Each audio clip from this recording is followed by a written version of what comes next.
Hey everyone, welcome back to an episode of the Baseline Podcast. I'm Ben, that's Josh, and I'm sorry that I sound like I've been hit by a truck. I'm a little under the weather. If I'm it helps, I was not tired. driving the truck that hit him. It's true. It was Jim Harbaugh. Um, no. So if I'm not my normal self, I apologize. I'm gonna do my best. Are you But drinking throat syrup? no, I'm just drinking water because I can barely talk. So this helps me get through it. Anyways. Josh, why don't we talk about a little bit? I mean, first off, how was your weekend? Because my weekend was full of football, considering I was coaching and watching. That's how mine was, dude. And I mean, we're gonna get into it, but I saw nothing that I expected, nothing that we talked about, and I'm glad that we had Aaron on to share in our delusion with us because we were pretty much on par with all the That is games that we true. picked We and do want to everything. point out that And Aaron there was was one on game us. that we didn't even talk about that ended up being maybe the second most talked about game of the weekend. We were trying to save time and we didn't even talk about the Florida State Alabama match, but all figured that that would be a easy two-score win for the Crimson Tide. That ended up not being the case, but my gosh, man, I'm so excited that college football is back, Ben. We got some more fun matchups in week two that we'll be talking about later, but we really gotta I guess do a little bit of recapping, a little bit of backpedaling, some issues, some apologies. Like we got a lot to talk about and not a whole lot of time, unfortunately. So where do we Yeah, even begin? Where do we begin? Do we just start with the Buckeyes? dude, I think we start with the Buckeyes, man. Let Um, me tell you something. If yeah, you told Texas Longhorns fans that they were going to hold Ohio State to what, 14 points, hold them under 3 yards a carry, you'd be feeling pretty good. You'd be thinking, okay, that means that we probably beat Ohio State by, I'd say, two scores. Means that they probably had to throw a lot. Julian Sain ended up not being that guy. Maybe had a couple turnovers, and Arch, just played a good enough game, and they won by, 14, maybe even 20 points. But not how it went at all, Ben. Overall, there really was a lack of offense, I thought, all across the college football space. This was really a week emphasized by defense, and the Buckeye defense that myself had questions about, that Aaron Lynn had questions about, and even to an extent you had some questions about, I think proved a lot of doubters wrong and answered a lot of those questions. And I'll just leave it at that and let you talk as the Ohio State fan of the pod. it is funny because I was let I my dad let me hear it because he said I was a doubter. And look, I even said I wouldn't be shocked if they won. I said that in the pod, but um I think for me it was just the defensive line played a lot better. Again, they didn't play great. They gave up like 5 yards of carry, but the secondary of Ohio State is scary. But I think what's crazy more than anything, Josh, is the fact that they might have gotten the gem of everything with Matt Patricia. This guy, it almost like he was like a kid with little toys. Like he was just playing around with Arch Manning. And I think part of that is because he's an NFL mind, and you let him play with some of the talent he has. Ryan Day, I think, made a really good decision. I think he's proved a lot of us wrong. And again, I know it's early, but I mean, they basically held Arch Manning scoreless pretty much in that offense. And yeah, Ohio State's offense was slow. They didn't run the ball great, but again, Texas defense is great. It just that Ohio State executed when they needed to.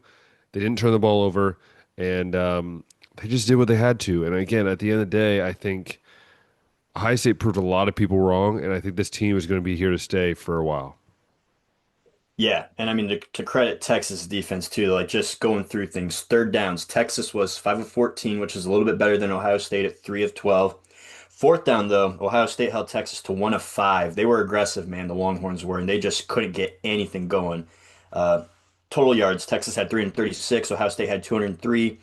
There was one turnover by Texas, there was none by Ohio State, so it's like you said, the Ohio State offense wasn't really anything spectacular in this game either, and we can probably credit a lot of that to the talent on Texas defense too. But Ohio State, especially with the fourth down conversions, gave themselves a lot of extra possessions. They were opportunistic, and then Sayan did hit that one deep ball to Tate that really ended up being the difference of the game. Yeah, and I think it shows that if you build your program right, You're going to be okay. And that's what Ohio State's done. And I think Texas fans should also be a little bit stunned of how bad that offense played and how Sark just didn't seem ready at all, from my perspective. Yeah, Wisner and Baxter combined for 120 yards on the ground. They weren't able to get a touchdown, but the thing that surprised me was just Arch Manning. And we just said a lot of good stuff about Ohio State's defense that maybe played a little bit of a factor, but Arch really didn't seem like he was really setting his feet too well. His throwing motion, Ben, looked way uglier to me than I remember it being last year. Overthrowing guys, underthrowing guys when he wasn't under pressure. Like, How about when he missed Wingo wide open in the end of the that's game? your guy right there, That's Wingo. a Yeah. guarantee. You got to get that. Yeah. So I think Arch in some ways was his biggest enemy in this game as well. And I know he had the Heisman aspirations, and this is also uh, still only his third start, and he's doing it week one in Columbus against what looks like is going to be one of the top five, if not the best defense in college football, possibly. Of course, this is still week one. We'll see what happens. We got some other good defenses to talk about today, but not really what I was expecting to see from Arch at all.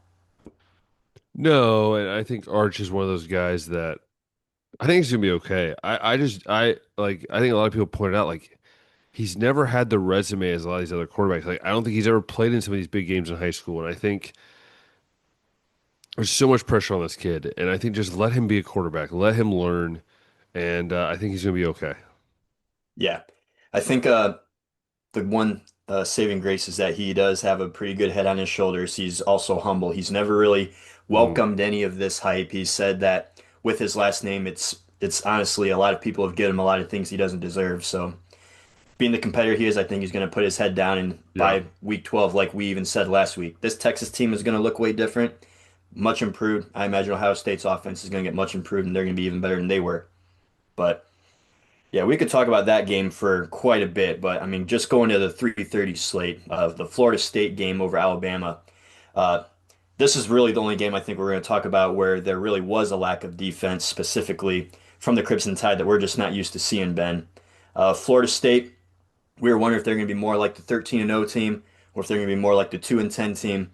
And they came out and put up 230 yards on the ground on the Tide, which we are not used to seeing from any kind of Nick Saban team. Now it's Kalen DeBoer's team.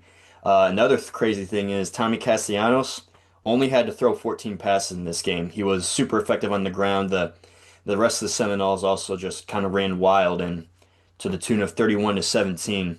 It's got everybody talking about what this means for the Alabama football team. I think more so than the Florida State team. But if I'm a Seminoles fan, I'm ecstatic after seeing this. Yeah, I mean, I'll be interested to see what that pass game's like because I think teams are going to start figuring that out, right? So we got to see what they do throwing the ball. But yeah, it's dude, you beat Alabama, and I think a lot of people have said it. Alabama maybe was a little ranked too high, and I think that's kind of proven it right now. This is definitely not the same team that it was a few years ago, and ever since DeBoer took over, it just seems like they struggle a lot more than what I think most teams do. That should do it in that case, in that turnover. Just speaking of some of those struggles, some of the stats I've been seeing people bring up about the DeBoer era. Alabama is now 5-5 in their last 10 games. That was their fourth loss to an unranked opponent in 14 games under DeBoer, and I think Saban only lost to four unranked teams maybe in his whole entire Bama coaching career or something crazy like that. And then they were the more penalized team in this game, and Alabama still has been. They've always been the more penalized team in every single game they've Yeah, played. Which we think of Nick Saban, we think of hard nosed football, we discipline. think of discipline, we think of being locked in, we think of, you know, not doing any of the silly stuff like Ryan Williams painting his nails last year. There were some guys in the locker room making TikToks the day after they lost that game, and it's like this is nothing that would have flown under Saban No, at all. I've never thought of him either. He just doesn't seem like a guy that commands a room.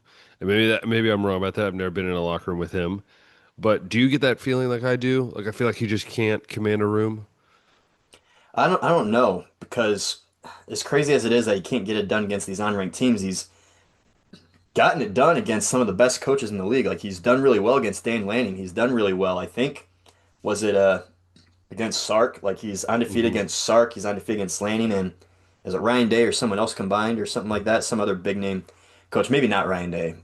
There's another one that's just like that. He always seems to get his teams to rise up for the big games. and they did last year with Georgia too. But they, it's we saw this with Marcus Freeman and Notre Dame too. Like they came out and were winning the big games, but they were like not prepared for some of these lower level teams that they should have quite honestly Yeah. demolished.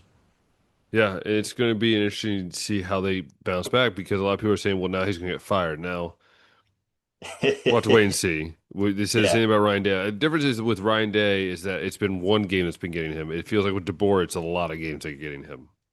yeah, yeah. Still a long season there. Moving to the evening slate. Another team that I think made a statement with their defense. This was LSU and Clemson.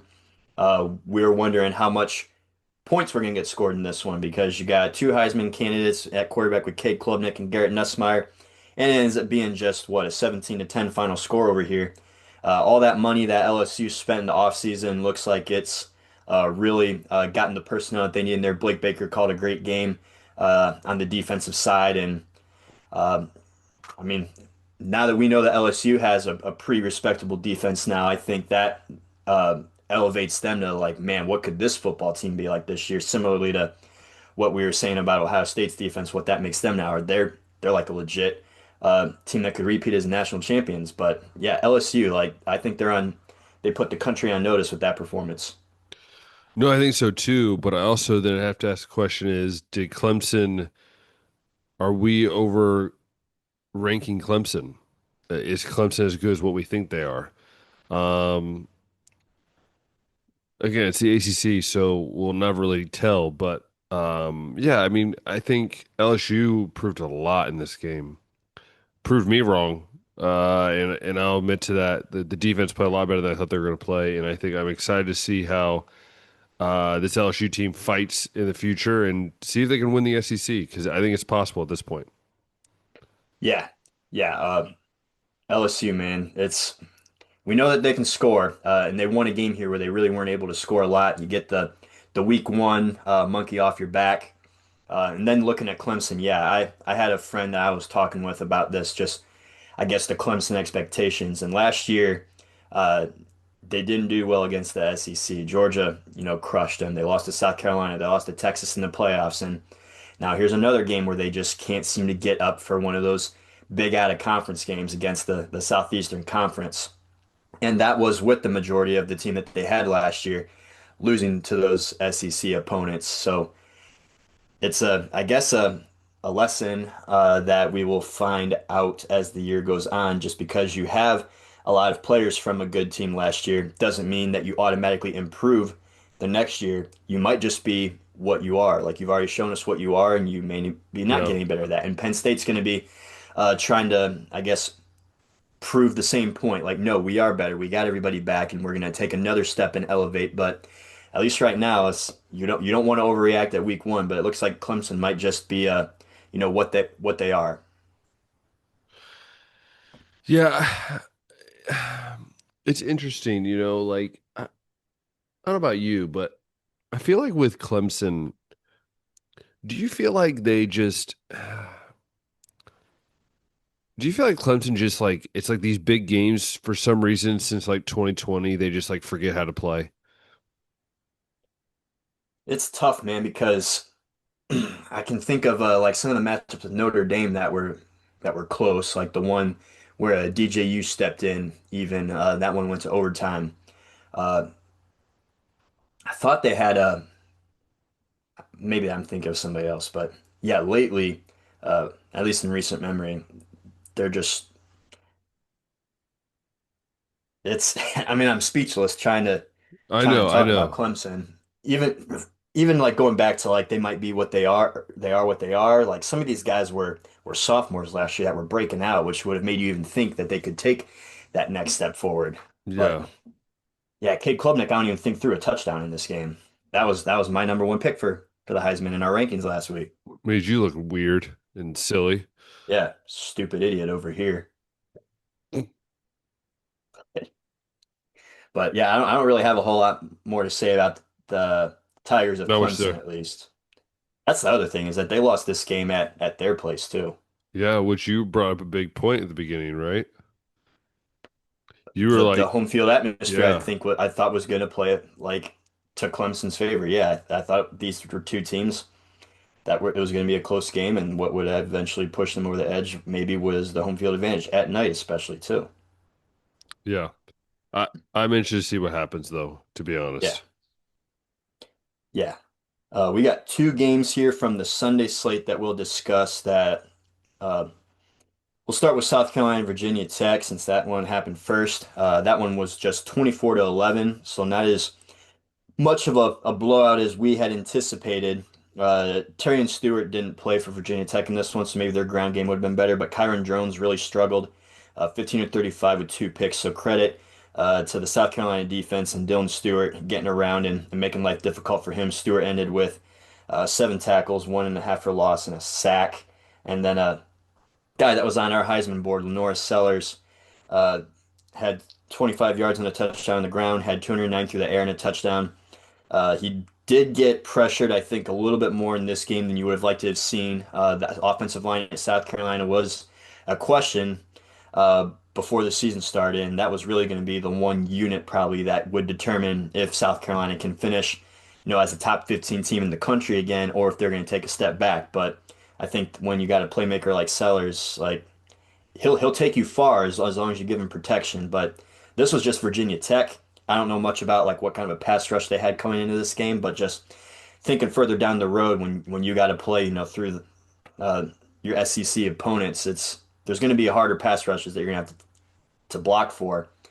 And so hopefully Sellers gets the time that he needs, but special talent for sure. Um, but yeah, I'll turn it over to you. Any major takeaways from this game? I don't think there's anything too crazy that happened. Nick Harbor is a freak. That's why I'll leave it as that. Nick Harbor is a freak. And I love that I have him on fantasy. That's all I'm going to say. Hmm. I mean, that dude is dude, he runs so fast, dude, for a guy his size. Yeah, 3 catches, 99 yards, and a touchdown in this one, in case anyone was wondering. Dude, dude, that offense has probably some of the freakiest dudes, or that team in general does. If you look around that team, Oh yeah, Stewart, I mean, it's just like I said, Dylan ridiculous. Stewart freak, North Sellers freak. Yeah, Harbor might be one too. Uh, Also got to give a round of applause to the Gamecocks because if they did not win this game, I would have been 0 for 4 in my picks for the week, and that Well, just can't happen. As a guy that prides himself in being a big college football fan, who makes you no bold just predictions? who makes no bold predictions. Yeah, I basically just went along with everything that you guys said. I'm trying to remember, did uh you also pick Notre Dame in this game with Uh, Miami? I thought there yeah, was I one did. game that either you or maybe it was Aaron went off, but we were pretty unanimous leading I think up. I did Notre Dame. I think I did Notre Dame.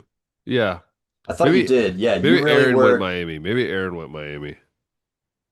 or at the very least brought up some really solid Yeah, points for why Miami can win this game. That ended up proving to be the case, such as we said so many great things about Notre Dame's offensive line, but really didn't give any flowers to Miami's offensive it's line and true. everybody they had coming back, and their defensive line like made light work of Notre Dame's offensive line. Honestly, like we thought Jeremiah Love would be a the difference maker in this game, and he only got 10 carries. Like for whatever reason, That's wild. yeah, that was probably the craziest thing to me when I was watching this game is okay, you got CJ Carr over here who's making his first start. He didn't Kind of look like, like he was, kind of like what Ohio State did, and what did Ohio State do? They leaned on what they could at least try to do. yeah. But to bring that up, I mean, Carr didn't look like the moment was too big for him. I thought he looked comfortable. He played all right, 221 yards, 2 touchdowns, and a pick.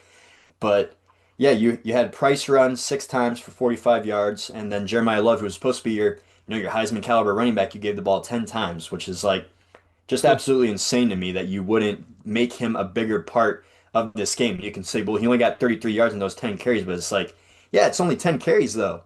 Like yeah. give him 20. Like he's gonna bust off a big one, you think eventually. Like he's gonna get a 20, 30, 40 yard run here at some point. You just gotta get him those touches. And it was making me think like is he hurt? Or like what's the issue here? Yeah.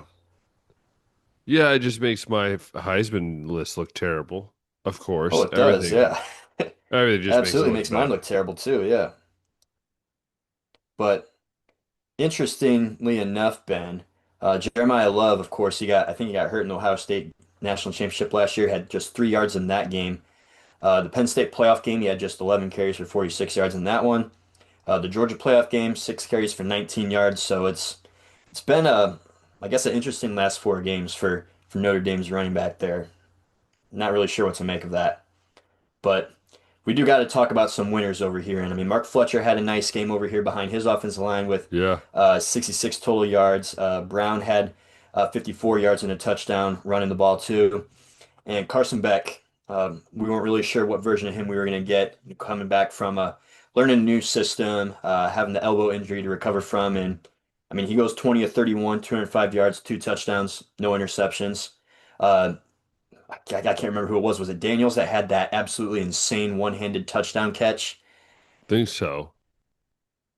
I think it Maybe. was Daniels. It was either Daniels or it was Tony. There was only 2 guys that scored, but I think it was Daniels, number 7. But either way, incredible catch. And yeah, I mean, I still think highly of Notre Dame and the team that they could be. This is incredible for Miami and Mario Cristobal to come out and like get a win like this, I thought. I just think that Miami played, I think, with nothing to lose. They said, look, everyone's always doubted us anyways. And I think Mario's finally, I think, starting to figure it out. And that is just do what you do best. Seems like Miami's just turned into this throwing powerhouse. So I feel like that's what they're going to be doing, I think, is just like leaning on what they have. And I think Beck maybe is in a better place. I don't know. I think Notre Dame did let their fans down a little bit. I thought Notre Dame would go in there and dominate, but I just think there's just something off with Notre Dame this year, and I can't put my finger on it right now. But it's interesting. Maybe it is coaching. Maybe it's coaching. Yeah, I mean, we'll definitely find out. It's week 1, but I would have expected more from the Irish.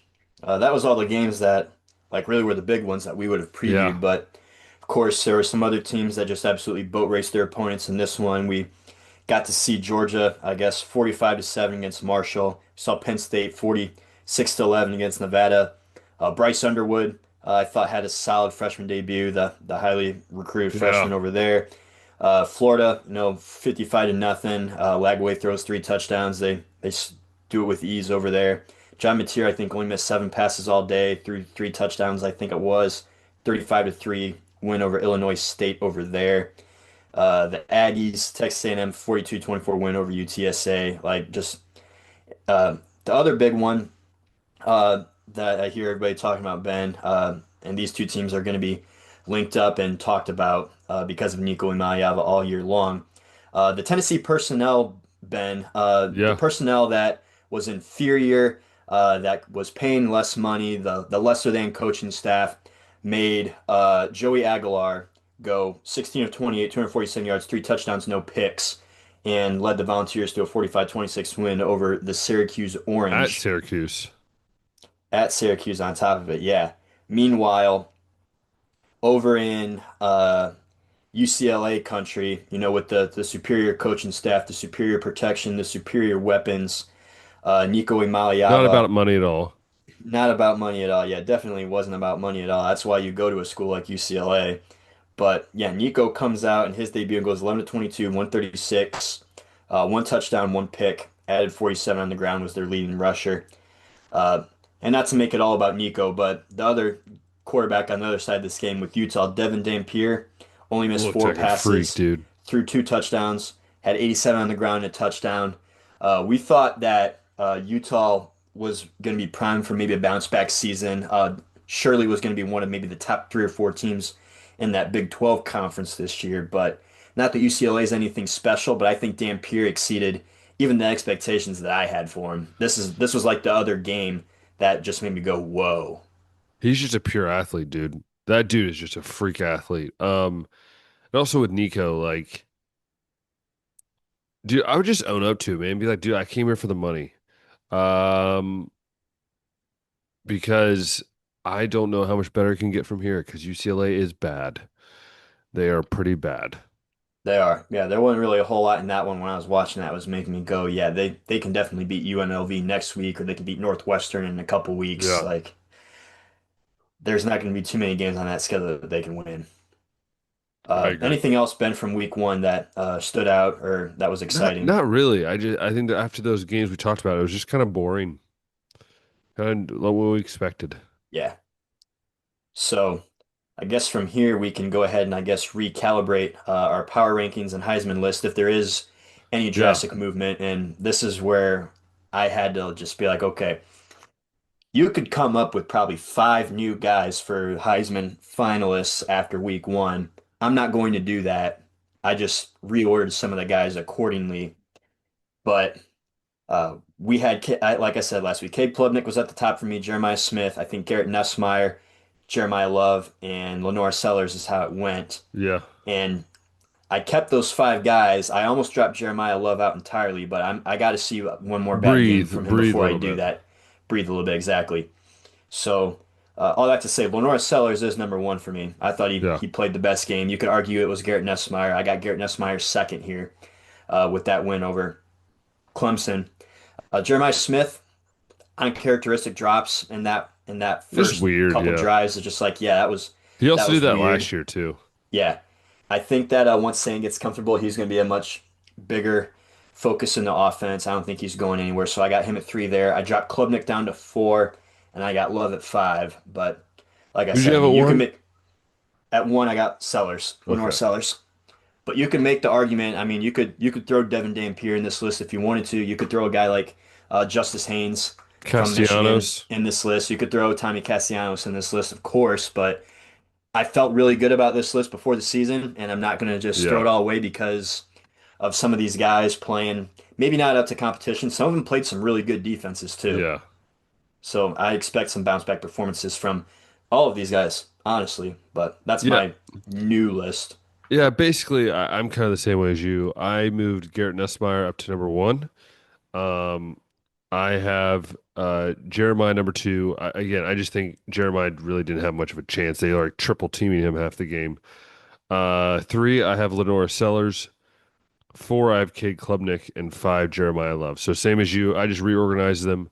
I just think Garrett Yeah, Nussmeier right now is probably in the best seat just because of what he had at the beginning, and then now what he is at this point so far. yeah. So team power ranking, we'll kind of go through this quick again. Really was trying not to overreact too much. I know that a lot of people probably got Ohio State. I mean, the AP has number one Ohio State, rightfully so. Yeah, But I'm not moving Penn State down from one yet. I mean, I thought they were the best team in the country coming into this week, and they did exactly what they were supposed to do week one. So I'm not going to penalize them for their first opponent not being like a really good team yeah, on the other end. I think we'll see the Nittany Lions come out and look really well as the season goes on too. So I'm leaving them at one, but I'm moving Ohio State up to two. I mean, that's the yeah, best win, and they answered a lot of questions for me that I had on defense. So they're number two. I only dropped Texas down to three because I thought their defense was studly too. Definitely got to see more from Arch Manning if they're going to stay here, though, yeah, going forward. Uh, and I got a new team up here, LSU four. Definitely got to put some respect on the Tigers from Baton Rouge and that one. And I dropped Clemson down from three to five in this one because it's like, okay, I think that LSU team's really good, and we'll, I guess, see as Clemson goes on if that was just another SEC team that they couldn't beat, or if they really are a team that is a national championship contender, and then that was just a really good team they played week one. Like I don't want to penalize teams for scheduling like a really good game week one yeah, just yet, but if you continue to look, sluggish and the same issues come up over and over again, you're going to fall out of this list, in the next couple weeks. But that's my new top five power yeah. ranking. I'm similar as you. Kind of. So number one is Ohio State. Again, I think they have the best win now. They're defending champion. I think you have to keep them up there. No reason to drop them. Number two, I have Penn State. Again, I just kind of shifting. Look, they're I think another team that could just go undefeated or at least go with one loss. Number three, I have Texas. I feel like you can't drop them any lower than that because I feel like they are still They're one of the losing to the best team yeah, in the country in your book. exactly. Yeah, Exactly. So Texas three, four, I have LSU, and then five, I have Clemson. So again, similar as you, just a few differences and tweaks. yeah. That's about what I would expected from most people too.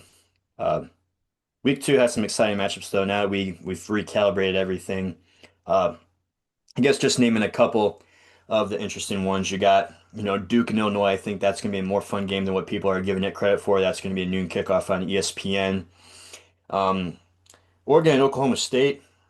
Maybe some things to watch there. We're wondering if Oklahoma State's gone forever. We're also wondering if Dante Moore is going to continue the start that he had week one into this game. Uh, UNLV, UCLA, of course, like we were just saying, is Nico and UCLA. Like this is one of the more winnable games on their schedule. Are they going to get it done? But the big ones that I was going to talk about with you today, got to start off with Iowa State over here. I Yeah, think Iowa fans were excited about Mark Gronowski coming in from, I think it was South Dakota to play yeah. quarterback. Did not look good that first game at all. I think he had less than 100 yards in that one. Iowa State on Typical Iowa. yeah, so still maybe don't have a quarterback. And Iowa State on the other end, Iowa did get it done. Give them credit for the win. Iowa State, of course, they won that first game against Kansas State week one overseas. They get it done as they should against South Dakota 55-7. So this game, kicking off at noon as well. This is at Iowa State. I will say, Ben, the last 3 years, the road team has won this matchup. Iowa State's a 3.5 point favorite right now. And I guess I'll just tease my pick right now, saying I think Iowa State pulls this win off, but I'll just go ahead and let you share some thoughts on this Um, one. I think this is gonna be either a slugfest, a lot of running. It's gonna be a fast game. I know that because both teams like to run. Yeah, I don't know, man. I really didn't know which way to go on this. I'm gonna just go with my gut, and my gut tells me somehow Iowa's gonna pull away with this. I don't know how that's possible, but we're gonna go with it. I say Iowa wins 20-17. I think Iowa State maybe is ahead at one point. I just think that maybe Iowa. Actually, 2017 is even too big for me. I'm gonna go 13-10. I'm gonna go like on a high state score. I'm gonna go 13-10. Iowa beats Iowa State. That defense Yeah, this Iowa is has. this is hard because we've seen Iowa State put up some points, but you also got Iowa as your opponent. It's like how Iowa-ish is this game going to go? Yeah, Like I don't know. I'm hesitant to put a lot of points on this one because even in some of these other week one games, like the more notable matchups, we didn't really see a whole lot of offense. And so true. I'm hesitant to say this is going to be high scoring because of that and because this is a game involving the Iowa Hawkeyes. I'm going to lean Iowa State. I think the home team does get it done here, but I'm only going to give them like a 17, and then I'm going to give Iowa 12 because of course they got to have a weird offensive score True. in this one. True. 17-12 Iowa State. That's what I'm going with here. Moving to the second game that I thought was worth talking about this week in a little more depth. Baylor and SMU. Uh, It's a Baylor rivalry, I lost. believe. Say that again. I believe it's a rivalry back in the day. It would have been, yeah, in that old Big Eight conference, I think it was Yeah, called, with most of the Texas schools in there. So yeah, we got SMU. I know that they got a lot that they want to prove this year, coming off the ACC runner-up finish last year. Baylor, like I said, they lost to what could be like a pretty decent Auburn team week one. Uh, SMU got things done last week in their first game against East Tennessee A&M 42-13 too. Just listing off, I guess, a couple numbers here. Kevin Jennings, back at quarterback this year, had 260 yards, two touchdowns. Excuse me, in this one. Looking over on the Baylor side, they were a team that we were expecting to have a lot of offense this year. One of the better offenses in the conference. Just last week, Sawyer Robinson did deliver in that regard, had 419 yards through the air and three touchdowns, no picks. So this could be a fun quarterback matchup right here. I would anticipate a decent amount of points over here. I think Baylor actually gets back on their feet with this one, Ben. ooh, I'm gonna give Baylor 41 and SMU 39. I think it's gonna be a pretty high scoring, entertaining game to watch. yeah. I think Also it's, at the noon slate. I think it's gonna be a typical Big 12 game, and I just like the way SMU's jerseys look. I'm just kidding. Um, but no, I do like Jennings a little bit better, and I think that SMU is gonna win. I'm gonna go with 49 to 41 SMU. I think it's going to be a high shooting game, but I think SMU at the end of the day, their offense is just going to have a little bit more firepower to get the job done. So without further ado, the game of the week kicking off at 7:30. Thank goodness this Big Ten game is not at noon. It's probably because it's at Oklahoma, actually. But it's the Oklahoma Sooners, Ben. Number 18 versus number 15 Michigan Wolverines. A game that Sharon Moore avoided suspension for by the grace of God and the football gods. Gets to go against his alma mater in this one. Like I said before, we saw Bryce Underwood have a pretty solid freshman debut. Justice Haynes looked really solid in the backfield. And then on the other side, John Mateer, at least so far, looked like everything that everybody cracked him up to be. 392 yards, three touchdowns through the air, only missed seven passes, went 30 to 37. It's just, man, I don't really know where to lean. We got Oklahoma at -4.5 as a favorite here, so slightly little more than what home field advantage usually gives you in Vegas, but I guess that's me teeing it up right there. What are you thinking? I guess what questions do you have about these teams that you hope to get answered here? Because neither really played anybody worth mentioning week one. No, I think with Oklahoma, I think I need to see if John Mateer can do it in the big games. Again, coming from Washington State, I think I need to see it consistency. Um, and also their defense. Can their defense keep up against a really good run game? And with Michigan, I'm just not sold on Underwood quite yet until he plays some of these bigger teams. And at the same time, what are you going to do when he does get shut down? Like, do you have a plan? Do you have something that's gonna help you in that sense? But I think they're going to run the ball really well. I'm interested to see how Michigan's defense is. You know, they lost some guys, so how do they replace those guys? Kind of like with Ohio State. So at the end of the day, I'm leaning more towards an Oklahoma victory, and I'm going to go Oklahoma 24, Michigan 17.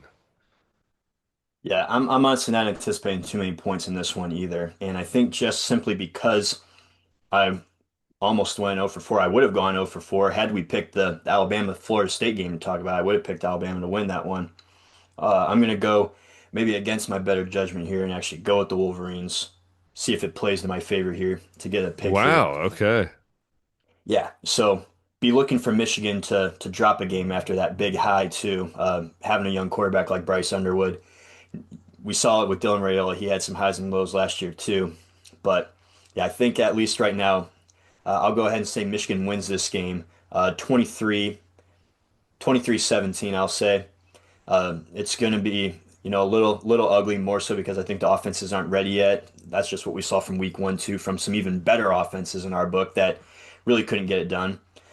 We'd like to, I guess we would assume that Oklahoma's defense is going to be solid this year with Venables taking over. We assume that Michigan's going to have a solid defense again with some guys coming back from last year. Also, just seems to be in their DNA to play good defense. Yeah. But yeah, I think the difference here, the X factor might be Justice Haynes, honestly. You got to give your freshman quarterback a guy that he can count on to take some pressure off and open up that pass game Yeah. for him. And I think the Michigan offensive line will be up to that task. Maybe he won't go off, for almost 160 yards and three touchdowns in this one, but I think he can definitely have, about a 100-yard performance and maybe a score or two in this one. That's your X factor right there. And I'll say Wolverines, yeah, pull off a 23-17. I guess it's an upset in Vegas's book, and the AP not so much. But uh, I think it's going to be one of those games that makes everyone think that Michigan's back. And then let me pull up their schedule here, where real quick, where they might be due for quite a letdown as well. After that, they got Central Michigan, but then they got to go to Nebraska, and maybe that's where Mm, it happens week four.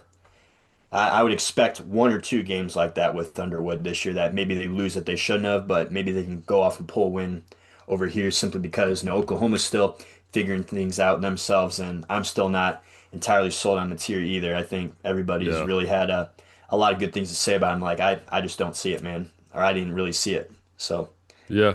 we'll differ right there on that one too. I think we did you pick Iowa? Yes. All right, so you picked Iowa, I picked Iowa State, you picked SMU, I picked Baylor, and I picked Michigan and you picked Oklahoma. So this is going to be a really interesting week two recap that we It's go over true. next week. We also have the NFL kicking off, so we will finish the show with that. We don't really have much No, not much. aspirations for winning in the Cleveland fan base, and from talking to people, it doesn't really sound like anybody's really optimistic or focused on wins this year. To me, it seems like the plan is just to see what you got with the rookie quarterbacks, and we actually know who the quarterback room is now. It's been narrowed down to Joe Flacco, to Dylan Gabriel, and Shedeur Sanders. They traded away Kenny Pickett. They cut Tyler Huntley loose. I don't think anybody's really, excuse me, surprised by Huntley. I think more people are surprised by Pickett, but when you draft two quarterbacks, you're not going to cut any of them already, unless you're the Eagles and you cut Kyle McCord. But round six pick. Anyways, yeah. So Cleveland's kicking it off week one, Ben, with a matchup against our rivals in Ohio down south, the Bengals, who are a 5.5 point favorite. We are the home team in this one, though. So I guess just in a couple minutes, sum up what you would hope to see from the Browns this year, Yeah. what you would expect as a fan, what you're hoping to see, and then I guess just any thoughts you have on how this week one game might go. I think that I just expect them to compete. Again, I hope Judkins can come back in the fold. Um, but overall, I think that as long as you can get 6, 7 wins, 8 wins, and you're competitive, I'll take whatever happens. Especially that means getting to see what these um, quarterbacks are made of. Then I'm very excited for that. So. Um, I expect them to be stronger defensively. I think they're going to be a pretty good defense, but with a pretty bad offense. Hence why I drafted Jerry Jeudy on my fantasy team because I'm like he's probably getting every single pass. Um, but no, at the end of the day,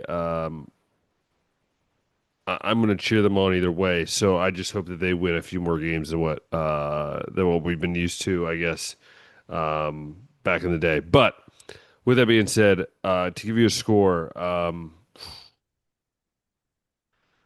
I don't. I think the Bengals defense is not.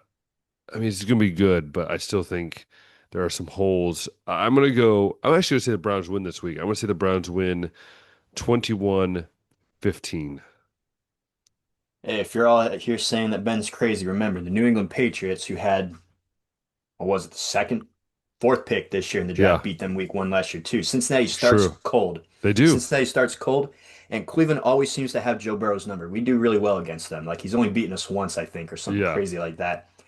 Uh, but not to get too far ahead of myself, as far as the season goes, I think the whole plan is to see what we got with some of these younger quarterbacks. I think Flacco is going to start most of these games in the first half until they feel some of them are ready.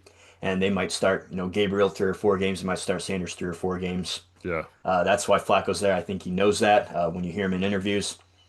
So what I want to see this year, I guess, is just what we got with those guys. If we're going to have to take another Mhm. quarterback next year, there's a lot of exciting young talent on offense too. I'm excited to see what Harold Fannin does.